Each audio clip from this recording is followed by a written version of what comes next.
Hello, வணக்கம் விவாஸ். Dindigul KS real estate நம்ம சேனலில் முறையாக பார்க்குறவங்க சப்ஸ்கிரைப் பண்ணிக்கோங்க. கூடவே பெல் பட்டனை கிளிக் பண்ணிக்கோங்க. அப்போ தான் நான் போகிற வீடியோ உங்களுக்கு நோட்டிஃபிகேஷன் வந்துட்டுருக்கு.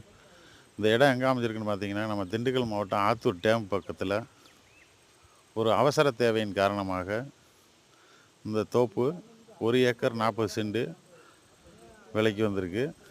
இந்த 1 ஏக்கர் 40 சென்ட்டுக்குமே விலை என்ன கோட் பண்ணுறாங்கன்னு பார்த்தீங்கன்னா, மொத்தமாக அப்படியே 54 லட்சம் சொல்கிறாங்க. குறைச்சி பேசலான்னு சொல்லியிருக்காங்க. ஒரு அவசர தேவையின் காரணமாக தான் சொல்லியிருக்காங்க. இதில் வந்து ஒரு போரு, ஒரு சர்வீஸ், ஒரு தொட்டியும் ஒன்று அமைஞ்சிருக்கு. பாதைன்னு பார்த்தீங்கன்னாக்க கட் ரோட்லேருந்து ஒரு 100 அடி மண் பாதை. கட் ரோடு மெயின் ரோட்லேருந்தே அந்த பாதை ஸ்டார்ட் ஆகிரும். தோப்பு நல்ல சிறப்பான தோப்பு. ஃபென்சிங் இருக்குது. வாங்க, நேரில் வாங்க,